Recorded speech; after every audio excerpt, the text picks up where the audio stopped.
Cinema hall के दोस्तों, आज हमारे साथ एलहम रहमाती हैं और ये तेहरान से आती हैं। तेहरान मतलब ईरान की राजधानी।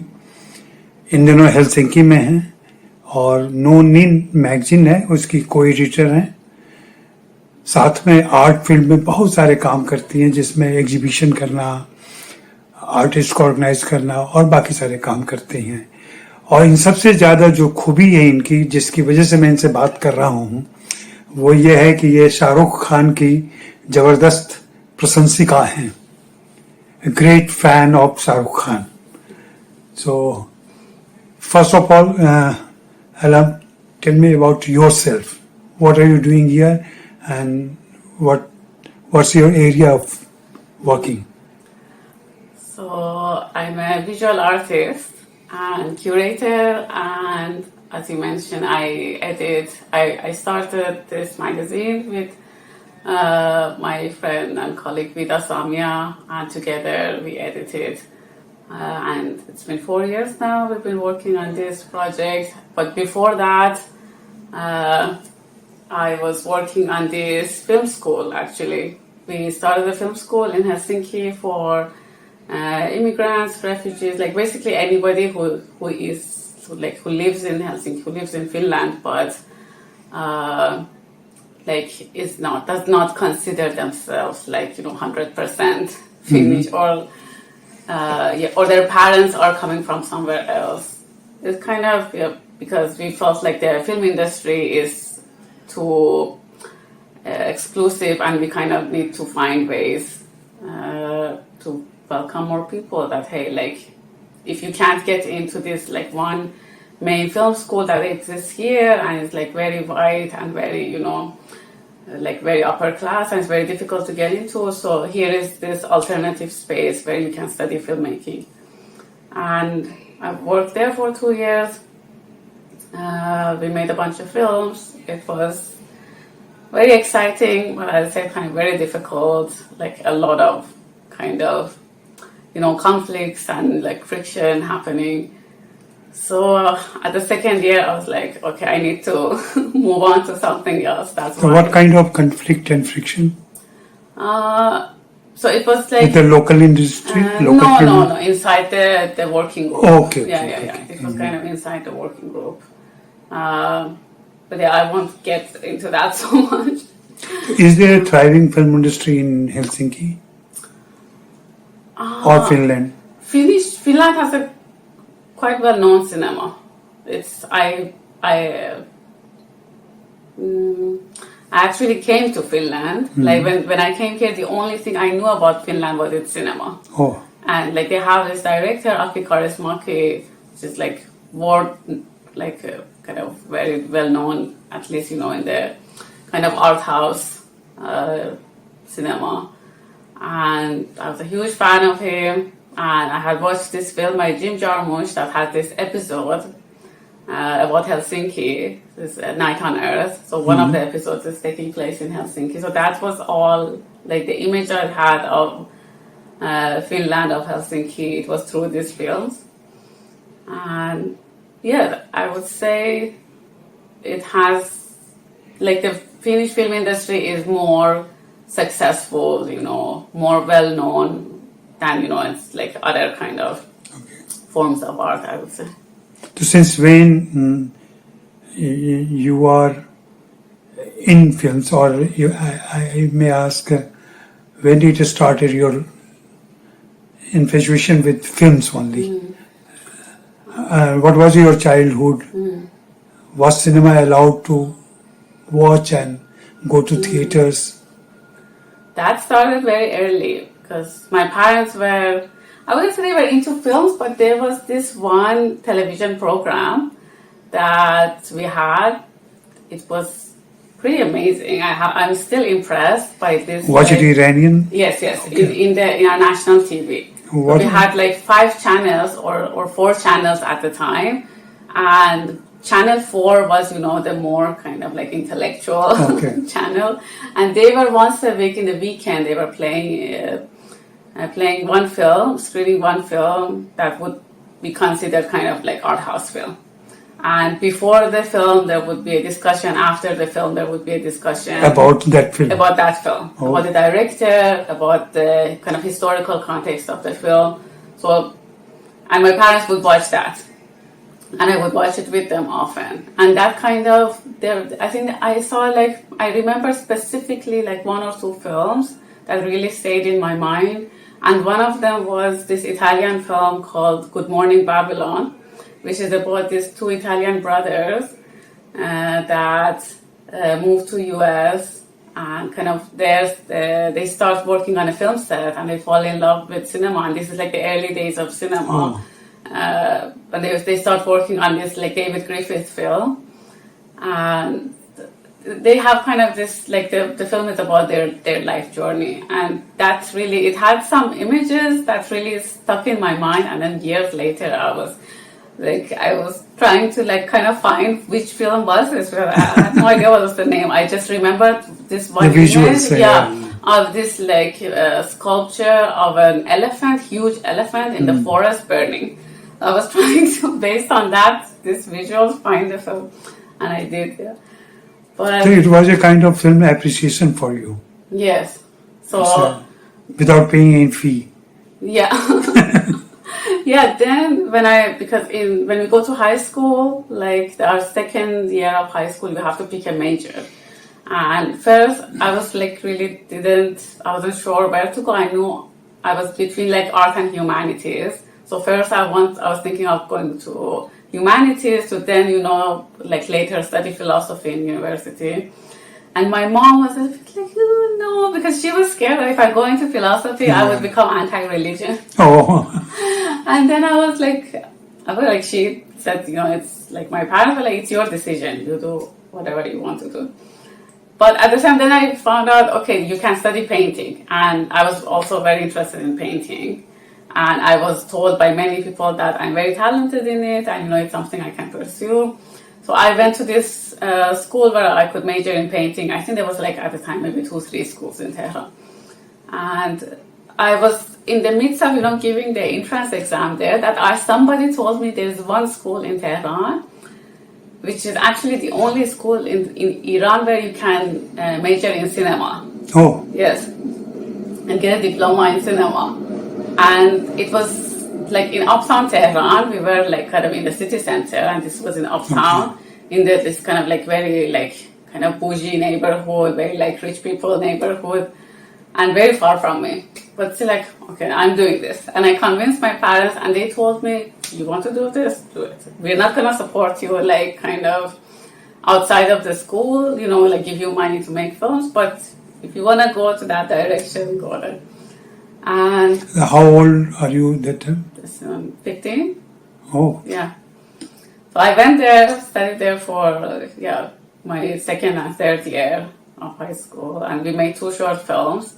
And funny thing is, I went. At that age, you made films. Yes. Oh, great. Yeah, and as I said, they were taking us once a year to a couple of film festivals. One of it was the Tehran Short Film Festival, which was very popular. And we could go, like a bunch of us, all of us, for free. And we were going, from one room to another. And this is like really just exciting. Hopping from theater to theater. Yeah, and there was this other cinematheque in Tehran, which was for Tehran University students. And they were showing like this old Hollywood films, and maybe once in a while, some like new Hollywood films. And I was like, I would go to school, like get out like from at like 2, then like most of the time I think directly go to that cinematheque, watch 2 or 3 films back to back, go home at 9 p.m. And I was just watching a lot of films. So parents allowed you? Yeah, parents allowed me. But then through the process of, making these films in school, I realized that some things happened that I felt like, because I was very introverted, and I felt like that a lot of people are using my ideas, but like getting the credit in the end, because, in the process of actually like the production process, I cannot assert or speak. accept my opinion, or like they can easily come and take everything I've said and like kind of make it their own. So that really, I didn't know how to deal with that. And like my parents, and I had this aunt that gave me this advice that, okay, maybe this is not for you. It's if it's not in your personality, you can know the most about film. Like they used to call me like a dictionary of cinema in school. If my teachers forgot something, they would ask me. They said like you can know as much as like you can learn as much as you can, but that would be theory. If in practice you don't have that personality in cinema, like it's like you're gonna fail as a director. I mean, later I realized that was not the best advice, and I think everybody, regardless of the kind of personality they have, they can find their place in this industry. So if I could go back, I would maybe like insist a bit more, because at the time, and until a very long time, I would say cinema was like the biggest passion in my life. So during your study time, have you met any filmmakers who are very famous? In Iran, No. No, because a couple of times they tried to invite a few young filmmakers, but also the people running these schools, they were very small-minded. So they would say, "Oh, these filmmakers they're men, they're young, like we don't want to subject our students." So they were very conservative. Okay. Kind of. And I didn't have a kind of family who has like a lot of connections. And in the end, like cinema is like a lot. It's not like Iranian cinema is not like Bollywood. It's not like that. There are some dynasties. It's a different kind of cinema. It's a great cinema. It's a great cinema, but at the end, a lot of it is based on networks and connections. And also, like, you have to be able to get into this one school in Tehran to be able to like get that education. Are there female filmmakers in Iran? Yes, of course, they're not as many like compared to men, but there are. Yes. Of course, yeah. So tell me, when you came in contact with Bollywood cinema or Hindi cinema? So I have this aunt, her name is Belle, and she was always a huge fan of Shah Rukh Khan. And me, the kind of like intellectual, like art house fan that I was, I would make fun of her. Like, no, I'm auntie, I'm not gonna watch this. And yeah, she was a huge fan of Kuch Kuch Hota Hai. And then all these I somehow like skipped Indian cinema. I watched maybe a few Satyajit Ray films, and like apart from that, I was mostly European cinema or like East Asian cinema. Like I was skipped like South Asia because I had this film history book, and there like the only person mentioned was Satyajit Ray, which is like very stupid. Now I realize. But in that time, what you didn't like in Hindi cinema? I liked Satyajit Ray's film, but I didn't like.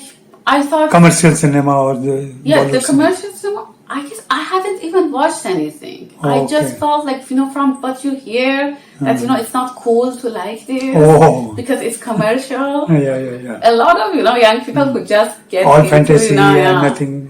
You are kind of in that mood that I have to discover what the critiques have called great, and what has been approved by those like supposedly great minds. But anyway, as I said, like when I was working in the film school at the second year, I got into this kind of huge conflict with the director of the program. So the entire year I was just in this fight, and it was like the first year of COVID. It was very difficult for me. It was a very like one of the worst years I've had since I moved here. And I think it was somewhere like in November, like at the end of the year, and we had applied for the grant for NO NIIN with Vida, and we were waiting for the grant, and we were like kind of in this like defeated mood, what's gonna happen. And at the same time, and one day I was just like the only fun I was having was like going to watch films. in cinema, wherever I could. And then I noticed this one cinema here in Helsinki. It's a very old cinema called Orion that I really like. That they're playing DDLJ Oh, on the occasion of its 25th anniversary. This is 2020, yes. okay. And I have to go watch this. And like I dragged there and another Finnish friend of mine, and I told Vida, hey, come, let's go. And I think Vida was like too depressed to go. So I went with these friends, and it just like, I don't know, it somehow uplifted me in a way that, every time I like remember the feeling I got after watching this film, it still makes me smile. So, in what way it impacted you? I think there was this kind of sense of hope and, this romanticism and, all these beautiful things that, especially when you're in Helsinki in November, like you very much easily forget that there is hope and, life can have these like magical moments. And I had just broken up with Uzair, I think a year before. So you're also like kind of very disillusioned with love and, with relationships and all that. So I think I watched this film at, kind of a perfect moment in my life where I really needed to see something like this. And, like none of the, like just, patriarchy. So, how will you define charisma of Shah Rukh Khan? It's just like, I would say in that film I was impressed by both Shah Rukh Khan and Kajol. Like the charisma of both, like the chemistry between both of them. It's kind of like a lightning bolt. And there's this just naivete and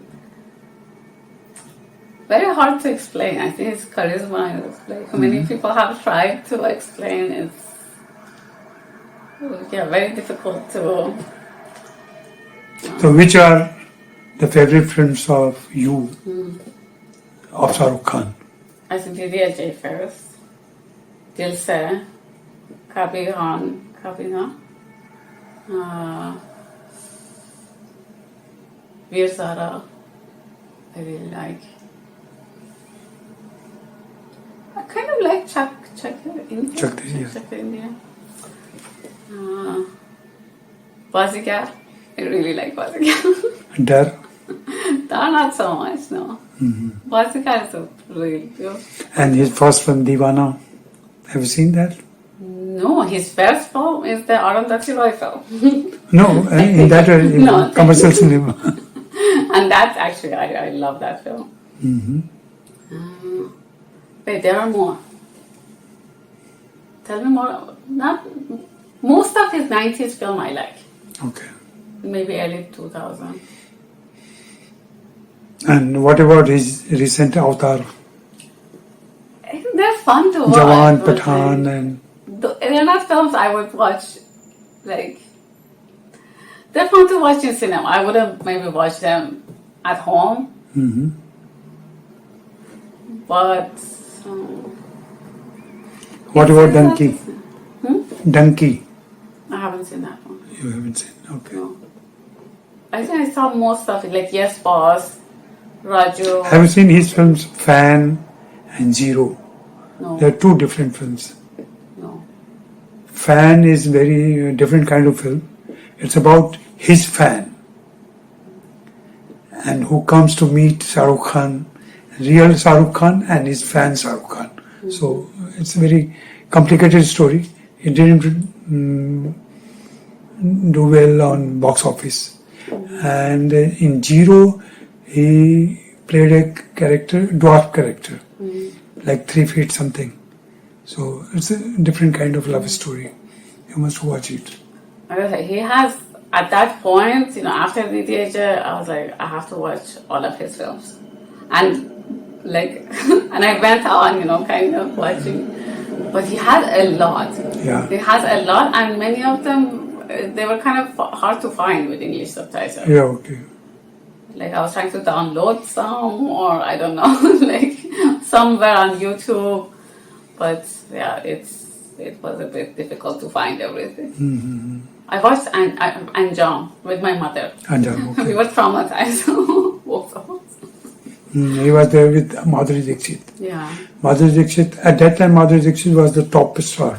Yeah. I like Devdas too. And Dil To Pagal. Dil To Pagal hai. Yeah. I like that. The music in that one. Yeah, that's a good thing. So, besides Shah Rukh Khan, any other actor or actresses you like in Hindi films? Like Irfan Khan, as I said, Kajol, I like Kareena. Kareena. Yeah.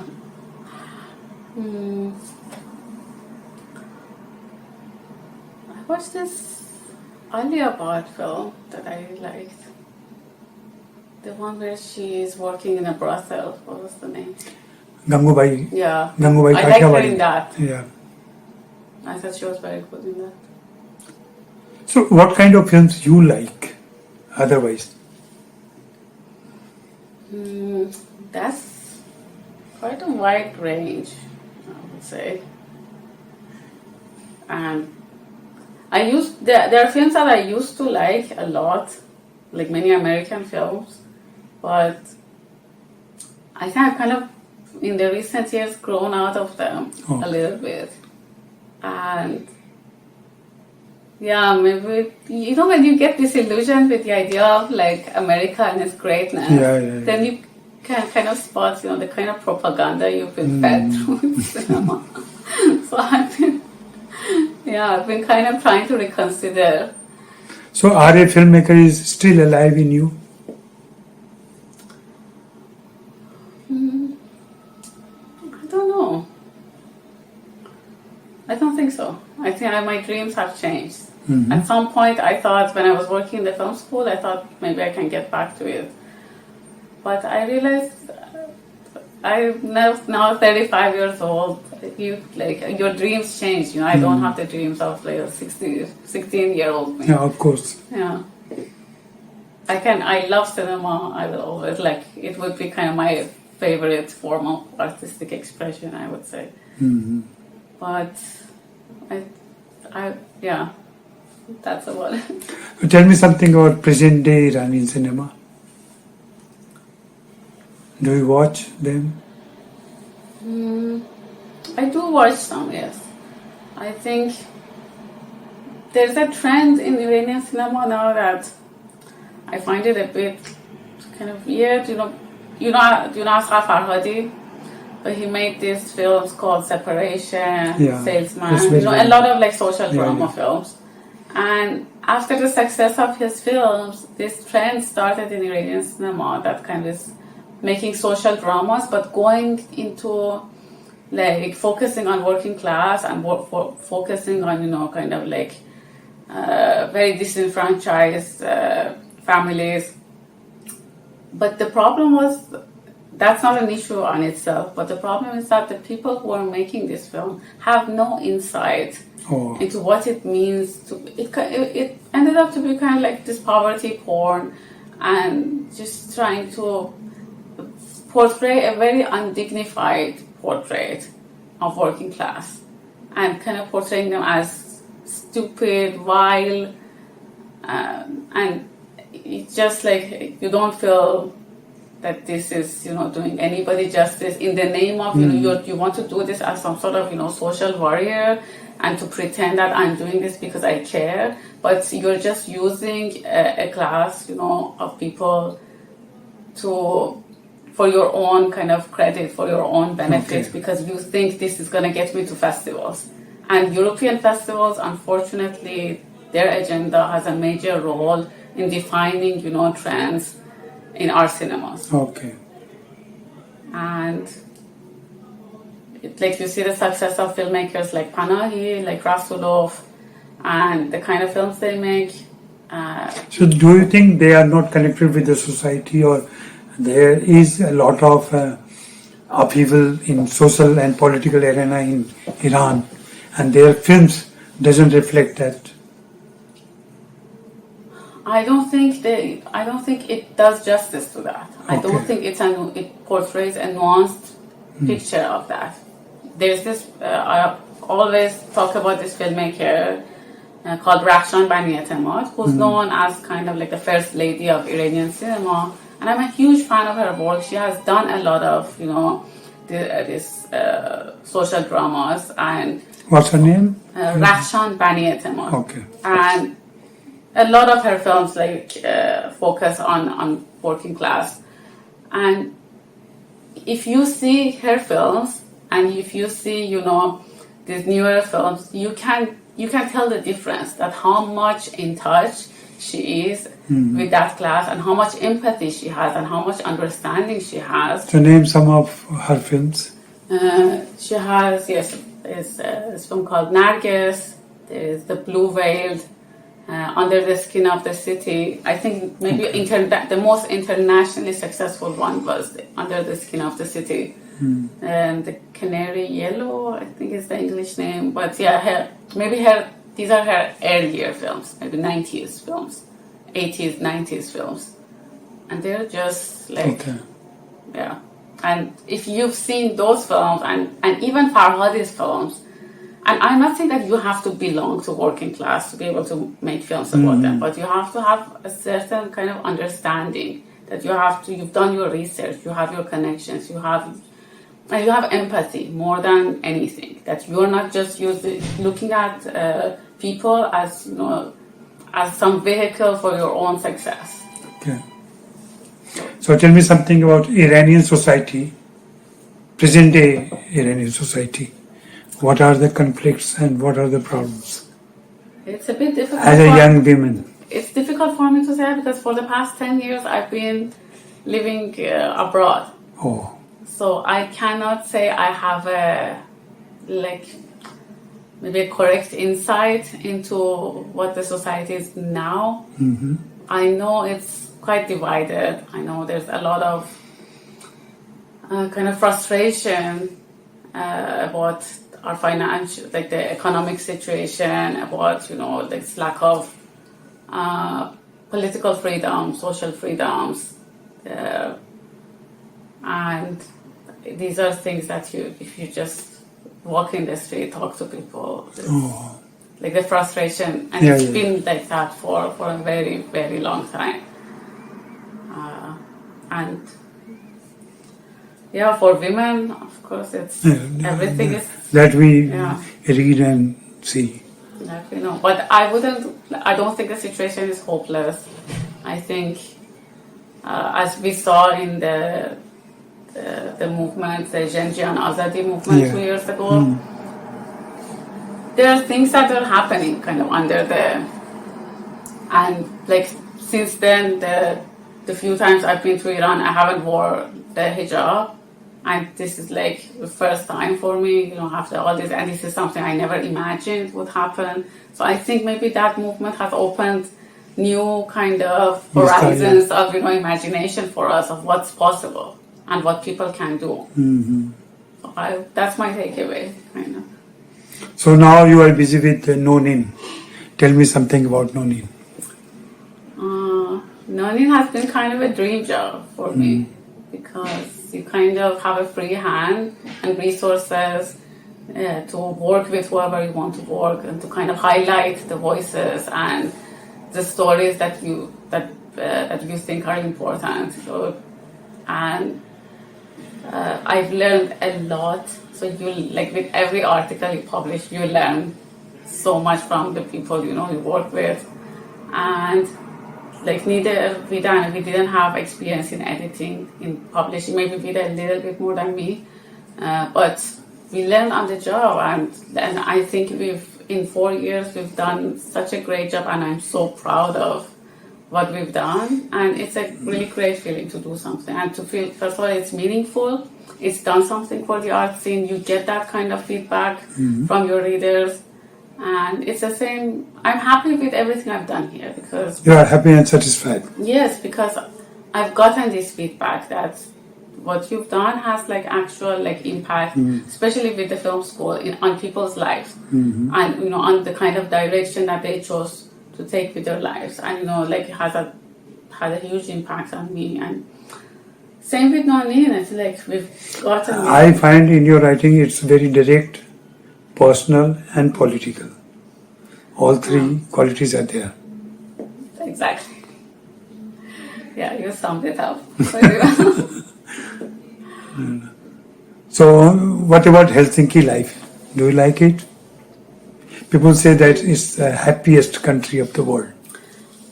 It's not the happiest. I mean, it's maybe happiest country. I don't know what that means. I know Finns are not the happiest people. If you ask them, they will tell you the same thing. I don't know.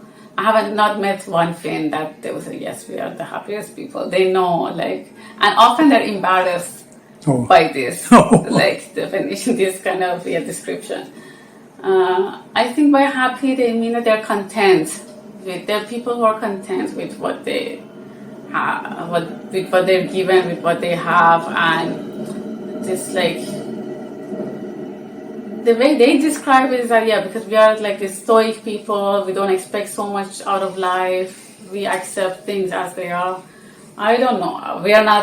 I'm not that kind of person. So I have expectations out of people, out of life. I think we should always like strive to do better, to like kind of should have some values, some principles to strive for. So like it's not just like if I have a good life, that wouldn't be enough for me. You want everybody to have a good life. Otherwise, like how can I enjoy what I have? Finns don't exactly think like that, or I would say in the West people don't think like that. It's very individualistic.